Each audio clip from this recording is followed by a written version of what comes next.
à tous, j'espère que vous allez bien. On se retrouve pour une nouvelle vidéo. Il s'agit du Christmas Haul, donc ce sont les livres que j'ai eu pour Noël. Donc il y a des livres que l'on m'a offert, mais il y a aussi des livres que je me suis acheté. J'avais envie de me faire plaisir, donc je me suis dit pourquoi pas m'acheter des livres. Tout d'abord, je vais vous montrer les livres que je me suis acheté, puis les romans que l'on m'a offert, en commençant bien sûr par les livres beaux, parce qu'il y a des beaux livres que j'ai reçus, et ensuite les romans, et enfin on terminera avec les BD et les mangas, parce que c'est vrai que dans ce Christmas Haul, il y a un petit peu de tout finalement, donc il y en a pour tous les goûts, et j'espère que parmi les livres que j'ai eus, il y en a qui vous feront envie. Donc c'est parti, je commence tout de suite la vidéo. Les premiers livres que je me suis achetés, j'arrive toujours avec un train de retard, vous allez me dire, mais en ayant vu le dernier film au cinéma, je me suis dit après tout, pourquoi pas les lire, les livres sont sûrement géniaux, encore mieux que les films, et aussi il y avait un personnage que j'avais vraiment envie de revoir, je pense que vous vous en doutez. Il s'agit de la trilogie Hunger Games, écrite par Suzanne Collins, et donc moi je les ai pris chez PKJ en format poche parce que je les trouve vraiment très beaux. Donc il y a le premier tome qui est comme ceci, qui est jaune, qui est vraiment magnifique. Le second tome, l'embrasement tout en rouge. Et enfin le troisième tome, la révolte en bleu. Donc vraiment, les livres coûtaient pas cher, ils étaient à 7,90€, quelque chose comme ça. Bref, en tout j'en ai eu pour à peu près 20€, quelque chose comme ça. Donc vraiment ils sont super beaux et j'avais vraiment envie de me plonger dans cet univers. Oui, je sais, j'arrive avec un train de retard, je le répète, je le sais, mais que voulez-vous, hein, je ne changerai pas, je pense. Et j'avais surtout envie de retrouver Pita Mollar. J'ai Pita Mollar qui me manque, donc j'ai envie de le retrouver dans les livres. Après, pour pouvoir les lire, parce que j'aimerais bien les lire à la suite. J'ai envie de rattraper mon retard en les lisant tous d'affilée en un mois. Donc j'ai organisé un challenge, je vous en parlerai très bientôt sur la chaîne. C'est un marathon où on lit en fait les 3 livres en 3 semaines, ça équivaut à un livre par semaine. Je vous mettrai le lien de l'événement en barre d'infos, donc l'événement Facebook si ça vous intéresse de participer. Après je vous en reparlerai dans une vidéo en plus détaillée parce que là ce n'est pas trop le moment pour en parler. Je me suis pris la trilogie Hunger Games et je ne regrette pas du tout. J'ai pris aussi une autre trilogie, en fait il y a eu, je ne sais plus quel mois, il y a eu une vente privée Michel Lafon et il y avait des livres voilà vendus à 3€ et de la poussière, donc franchement ça valait le coup. Je me suis pris les chroniques de Wildwood, donc là j'ai pris le tome 2 et le tome 3 chez Michel Lafon. Il n'avait pas le premier tome et donc je l'ai trouvé heureusement le premier tome chez Gilbert Joseph. Donc le premier tome est vraiment magnifique, c'est un de mes préférés au niveau des couvertures, je trouve vraiment très beau. Donc c'est écrit par Colin Meloy et c'est les illustrations de Carson Ellis, je ne sais pas si je prononce bien les noms, et c'est publié aux éditions donc Michel Lafon. L'objet livre est juste magnifique, déjà au niveau des pages c'est vraiment très bien fait, la couverture est sublime, même la 4e est vraiment très belle. Et donc c'est vrai que tout au long on a des petites illustrations qui viennent se mettre dans les pages et c'est vraiment un livre sublime, vraiment très très joli. Donc c'est en fait des histoires de contes et ça fait un peu penser à Narnia je vous dirais, parce que ça parle en fait d'enfants qui vont atterrir dans un monde où c'est les animaux qui règnent en fait. C'est pas les humains, c'est les animaux. Ça m'a l'air d'être une histoire vraiment très très sympa. Vous voyez, il y a vraiment des jolies illustrations. Donc ça c'est le tome 1, celui-ci c'est le tome 2 et le tome 2 je trouve vraiment magnifique aussi. Ça fait un peu penser à l'automne je trouve.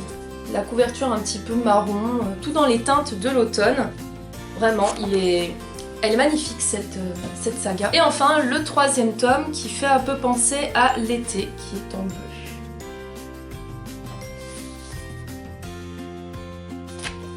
Donc voilà, je me suis pris les 3 tomes des chroniques de Wildwood et j'ai vraiment hâte de découvrir cette histoire puisque c'est des contes et j'adore les contes. Donc je vous en parlerai très bientôt dans un point lecture. On est encore dans la partie où je vous présente les livres que je me suis achetés puisque après avoir acheté ces 2 sagas, donc les chroniques de Wildwood et Hunger Games, j'ai pas pu résister, je suis allée à Easy Cash et forcément quand je vais à Easy Cash, je trouve mon bonheur. Je me suis pris Nefertiti, l'ombre du soleil, écrit par Christian Jacques aux éditions Exo Éditions. Donc c'est un livre que j'avais vraiment envie de lire depuis un petit moment. J'ai eu une période où j'avais vraiment envie de découvrir des livres sur l'Égypte et je suis toujours dans cette période, je vous dirais. Et on m'avait beaucoup parlé de cet auteur, on m'a dit lance-toi, vraiment il fait des bonnes histoires sur l'Égypte, ici connaît, voilà, c'est son rayon. Et en ayant regardé un peu tous ses livres, donc il y a des sagas, il a fait des séries, il a fait bien sûr des one-shoot. Et dans les one-shoot, il y avait Nefertiti. Et Nefertiti, ça a toujours été une reine qui m'a beaucoup intriguée, je ne sais pas pourquoi. Et quand j'ai vu ce livre qui était à Easy Cash, je me suis dit il est fait pour moi, il m'attendait. Et donc je me le suis pris, donc c'est vrai que c'est un livre qui va être à mon avis très instructif, très enrichissant et il me tarde de le découvrir, donc forcément je vais pas vous dire de quoi ça parle, on a deviné, hein, ça parle de Nefertiti. J'ai hâte de vous en parler très rapidement. Je suis encore dans Easy Cash, donc je me suis pris aussi un blog trop mortel de Madeleine Roux aux éditions Territoire. C'est une collection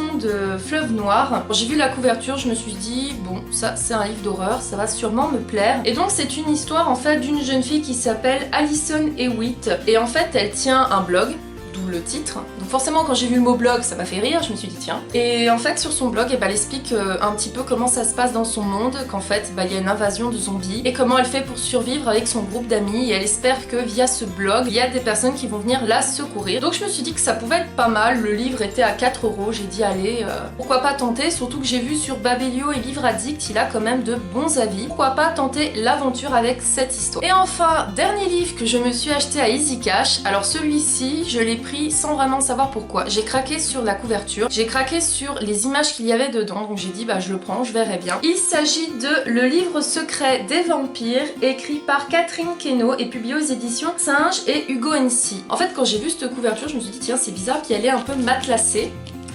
Et je me suis dit tiens de quoi ça parle, et en fait une sorte d'encyclopédie sur les vampires et à chaque fois vous voyez vous avez des explications sur les vampires avec des illustrations et je le trouvais vraiment sympa, j'aimais bien comment il était fait, je trouvais que c'était vraiment très original. C'est vraiment un objet livre que je trouve vraiment très joli, il est très sympa. J'ai hâte de le découvrir mais comme je vous l'ai dit je le lirai pas tout d'un coup, hein. Je lirai des petites brides par-ci par-là.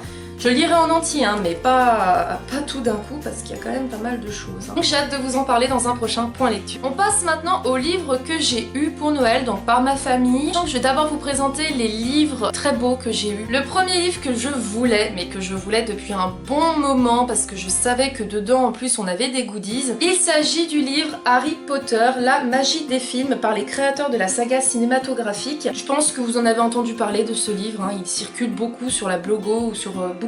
Et en fait dans ce livre, eh bien on vous explique tout ce qui s'est passé au niveau des films. Donc vous avez par exemple voilà Ron Weasley, des explications avec des superbes images sur Ron et à chaque fois vous avez, vous voyez, des petits goodies que vous pouvez enlever. Au début je ne savais pas qu'on pouvait les enlever, hein.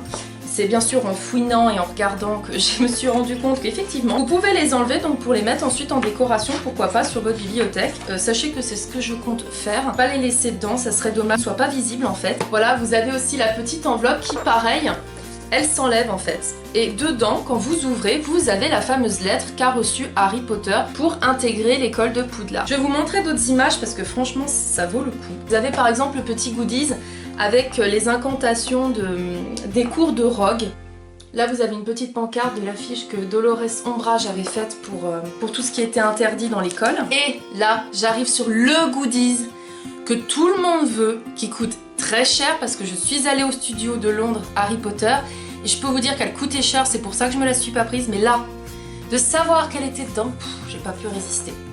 Il s'agit de la carte du maraudeur, et oui, et je vous confirme, là je vais pas vous la montrer parce que ça me ferait tout enlever, mais je l'ai ouverte et je vous confirme que c'est bel et bien la carte du maraudeur qu'on a là-dedans. Pareil, moi je vais la mettre en décoration parce que je trouve ça dommage de la laisser enfermée dans un livre. Mais des goodies de partout. Et dans celui-ci, dans ce goodies là, que comme vous pouvez voir je l'ai ouvert, il y a une affiche de recherche pour Sirius Black. Ce livre, c'est une perle. Déjà, au niveau des images, c'est magnifique. On vous explique un tas de choses sur les scènes, sur les personnages. Franchement, il est complet. Et en plus de ça, comme je vous dis, vous avez les goodies. Ce livre, je vous le recommande si vous êtes fan d'Harry Potter. C'est une perle. Il est génial. Je vous le recommande à 100%. On est toujours dans les beaux livres. J'ai reçu l'Égyptologie de Emily Sands. Donc c'est publié aux éditions Milan. Il est juste magnifique ce livre. D'ailleurs je pense que vous devez vous en prendre plein la tête là comme il brille. Il est vraiment magnifique. En plus vous avez un petit bijou ici. Dedans en fait, eh bien, on vous retrace les histoires de l'Égypte. On vous apprend plein de choses dessus. On a Nefertiti et là vous avez des petites cartes à tourner.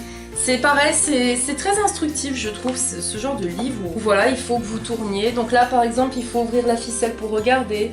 Là ici on ouvre et puis on peut lire des choses, c'est vraiment original. C'est un magnifique livre. Alors après ce n'est pas une histoire propre, mais voilà, c'est des petites explications sur l'Égypte. Je recommande si vous aimez l'Égypte. On passe maintenant à la partie toujours où on m'a offert des livres, hein, mais maintenant on passe aux BD. Donc la première BD que j'ai reçue, il s'agit de la fameuse Les Carnets de Cerise, le tome 1, le zoo pétrifié dans la collection Métamorphose, écrit par Joris Chamblin et Aurélie Néret. C'est une BD qu'on entend beaucoup parler, hein.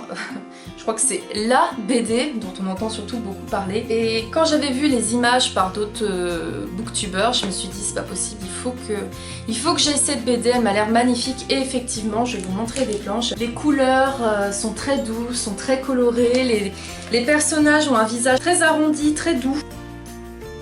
Toutes dans les couleurs très belles. J'ai hâte de lire du coup cette BD, mais de lire aussi toutes les autres parce qu'elles sont toutes magnifiques. Deuxième et dernière BD que j'ai eue, il s'agit de Lady Doll, une maison de poupées. Donc c'est le tome 2, écrit par Vessela et Penko Sechi aux éditions Soleil dans leur collection Blackberry. Vous m'avez vu sûrement parler du premier tome récemment, ça a été une des premières BD que j'ai lues, la première BD que j'ai lue. Elle avait été un coup de cœur, j'avais trouvé l'histoire très triste, mais les images magnifiques, c'était un peu au style Tim Burton comme je vous avais dit.